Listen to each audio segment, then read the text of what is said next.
Bonsoir. Est-ce que tout va bien? Toujours. Vous avez faim? Très. Oui, donc on va y aller vite, rapide, concis et intelligent surtout. Et après, c'est l'apéro. Allez, On c'est est parti. d'accord? Très L'île au bien. trésor.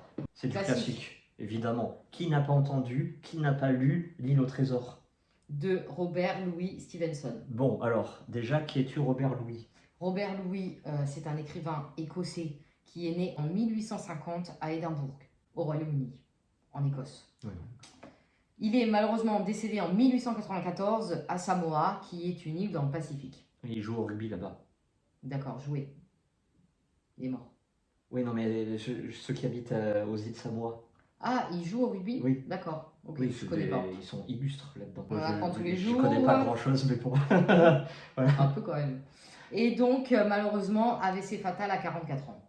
Ah, ça c'est moins drôle. Sinon, il est très connu pour l'étrange cas du Dr Jekyll et Mr Hyde, évidemment. Qui ne l'a pas lu? Qui ne l'a pas aimé, surtout. Comment ça a retourné le cerveau, ça? Tu te rappelles, comme- c'est une seule et même personne. Hein. Oui, oui, oui. C'était spoil ou pas? Non, bon. je le sais quoi. Ouais, mais c'était chaud quand même. C'est comme Quand tu dis ça, c'est trop bien. C'est comme Frankenstein. C'est un peu, c'est C'est culte. base, ouais. C'est iconique même. Dites-vous que Frankenstein, à la médiathèque, il est au rayon enfant. Oui, mais quelle version? C'est peut-être Ah, une version la baisse des édulcorée. versions, parce que j'ai dû la chercher là-bas pour le lire.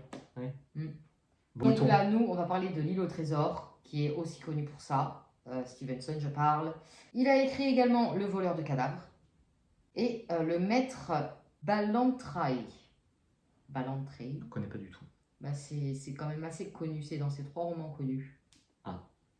Voilà. Alors, L'île au trésor, pouf, on en a à dire là-dessus. Il y a tellement d'adaptations, films, séries télévisées, BD, jeux vidéo, bref, j'en passe. En film, nous en avons de 1934 en noir et blanc par des Américains jusqu'en 2018. Ah oui, carrément. Et là, il y en a bien une dizaine de reprises. Très bien, merci pour toutes ces informations. J'ai complété tes dires en disant que Robert Louis, voilà, il pleut beaucoup en Écosse, dans tout le Royaume-Uni. Son beau-fils s'ennuyait. Donc il s'est dit, bon, bah, je vais lui écrire une petite histoire, comme ça je vais lui réciter, et ça va lui faire passer le temps. Voilà. Et pendant 10 jours, il écrit, et chaque jour, il raconte l'histoire de l'île au trésor. Arrive un moment, sa femme, elle écoute, évidemment, elle trouve ça pas mal, et il contacte un éditeur, et l'éditeur, il dit, banco, allez, tu identifies tout ça, histoire que ça soit un vrai roman, et pas qu'une histoire. Édition, ça a pété, etc., etc. Très bien. Bon, alors le pitch. À toi l'honneur. Bon, c'est une chasse au trésor. Comme son nom l'indique, sur une île. Merci. Allez. Au revoir. Au revoir. Ça reste pas l'île de Porquerolles. Non, pas du tout. Que dire? C'est un roman pour adolescents, mais typique. Voilà. T'es adolescent, va lire L'île au trésor. T'es adulte, va relire L'île au trésor. C'est un peu un roman doudou, quoi. Hein, quand t'es au plus mal, tu relis Le Petit Prince, tu relis L'île au trésor, tu relis Vendredi ou La vie sauvage. Oui. Voilà, ça te rappelle des souvenirs et t'es bien. Bon, L'île au trésor, déjà rien que le titre, t'as l'imagination en ébullition. Oui. T'imagines quoi? Le bateau, la tempête, les pirates. Une carte avec plein de petites croix. Une carte avec des croix, étapes. le trésor, l'île, les plages de sable fin, les palmiers. Au loin, t'as les collines, le volcan, l'homme sauvage, les animaux féroces, la guerre, des aussi, bananes, les fusillades, les noix de coco. les crocodiles. On a tout. Dans ce bouquin-là, on a tout. Il y a tout, en fait. Il y a du rythme. Pas épais. Oui, c'est pour ça. Il n'est pas épais, il y a du rythme, il se passe toujours quelque chose. Et on va suivre, évidemment, un adolescent de 14 ans. Évidemment, hein, si lui, il a écrit pour son beau-fils, évidemment, il fallait que ça corresponde avec les âges. Logique. On dézoome un peu, ça parle de quoi? Bah, ça parle, en fait, de l'adolescent qui va devenir adulte. Très tôt, très vite, son père meurt. Pour sauver sa mère, financièrement et d'autres choses, on ne va pas dévoiler l'intrigue, il va devoir quitter le foyer familial et devenir un homme. Donc dans les prémices, il va chercher une figure masculine paternelle qui va se révéler être pas la bonne, pas la meilleure et de très loin. Donc on va avoir ce Jim, ce jeune adolescent, qui a très vite compris que oui, il faut prendre des risques dans la vie. La chance sourit aux audacieux, et donc dès qu'ils vont se retrouver dans l'embarras, eh bien lui, il va contredire les ordres qu'on donne à la jeunesse pour trouver une solution et s'affirmer lui-même. Il va prendre confiance, et évidemment, il va devenir le héros. Évidemment, c'est le personnage principal, le gamin va devenir le héros et va sauver tout le monde. Voilà.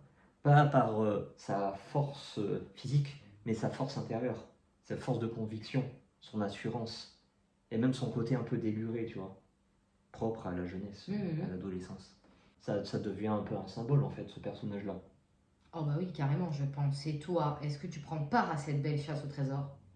Oui, parce qu'il y a beaucoup de rythme, hein. On est dedans, c'est bien. Tu cherches aussi? Alors, T'espères un diamant? très important, l'écriture n'est pas datée. Alors oui, on me dira, il y a tout un vocabulaire maritime, marin, naval, où on te dit précisément les pièces du bateau, de la navigation et tout ça. Il n'y a aucun adolescent de nos jours, même moi, je connais pas quoi. À part bâbord, tribord, hisser la voile. Moi, tout le reste.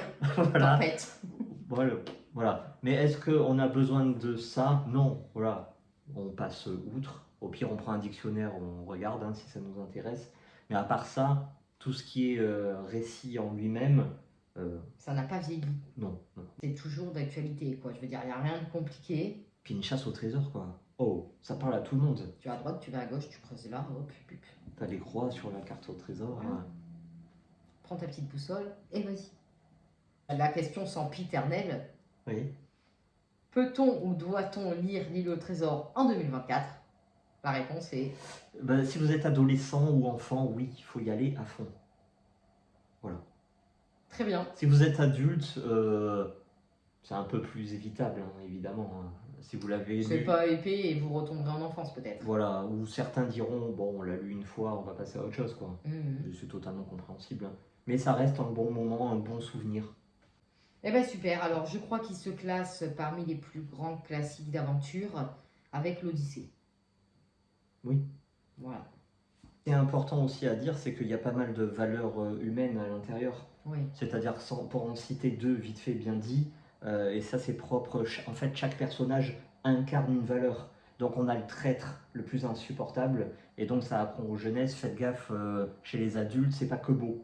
Oui, et à l'inverse, attention, il faut faire preuve de mansuétude. D'accord. Parce que Long John Silver, malgré tout ce qu'il a fait, ça en reste pas moins un homme. Et c'est jamais manichéen, c'est jamais tout noir ou tout blanc. Et donc on va demander à Jim, voilà, pas d'avoir une certaine pitié, mais d'avoir un certain pardon. Tu vois, donc il y a quand même des valeurs humaines essentielles présentées dans ce bouquin-là. C'est une île comme ça, imaginaire quoi. C'est l'île au trésor. Non, il n'y a pas de nom officiel, après on peut imaginer que... C'est les îles Sainte-Marguerite. Oui, si on veut. Non, mais vu qu'ils sont du côté de l'Irlande, Écosse, Irlande, il y a pas mal d'îles sur les côtes. Donc, à mon avis, les îles vertes, je crois. Donc, il a dû s'inspirer, un truc comme ça. Vous êtes cultivés, hein? Ben, on fait ce qu'on peut. Les îles vertes, moi j'aime mieux les îles roses. Allez. L'île rousse? Barbe rousse? Non, l'île... On peut le faire, ce classique de Barbe bleue là. Ouais, enfin, c'est un conte. Ouais. Ah non, les contes, on ne fait pas, c'est bon. J'ai trop aimé, moi, Barbe bleue. On en fait assez, hein, tu trouves pas? C'est mon premier livre gore, Barbe bleue, vous imaginez? Allez. Attends, ah ouais, il faudra faire un blabla aussi. Il y en a marre de ces contes maudits. Pardon. Il y en a marre de ces contes maudits. Tu sais ce que j'ai vu là? Le Petit Prince. Oh, tu parles des contes interdits. Oui, le Petit Prince en conte interdit dégueulasse. Mais oui. Non mais... Sérieux? Oh, oui. J'ai trop envie de le lire. Non mais il faut respecter en fait. Non, c'est trop bien. Blanche-Neige m'a pas plu parce qu'elle était vraiment trop psychopathe. J'ai rien compris au bouquin. Il n'y a rien de plus poétique et de plus enfantin, mais dans le bon sens. Oui, non, mais au final, quand tu regardes toutes les Disney, il y en a qui les ont analysées, il y a une seule histoire derrière. Oui, surtout Peter Pan. D'accord. Surtout. Non, mais laissons le Petit Prince où il est, en fait. Hein? Oui. Le pauvre. Il veut un mouton. Voilà, c'est tout. Est-ce qu'on va... Ouais, le Petit Prince, là, il veut autre chose, quoi. Non, mais c'est pas mal, hein. C'est pas mal. Ouais, c'est les contes interdits. Ah ouais. Bah non. Surtout le LP Sicard, il les écrit tellement bien. Allez, merci conseille le petit cochon. Et bonne soirée. À bientôt. Les 3 petits cochons.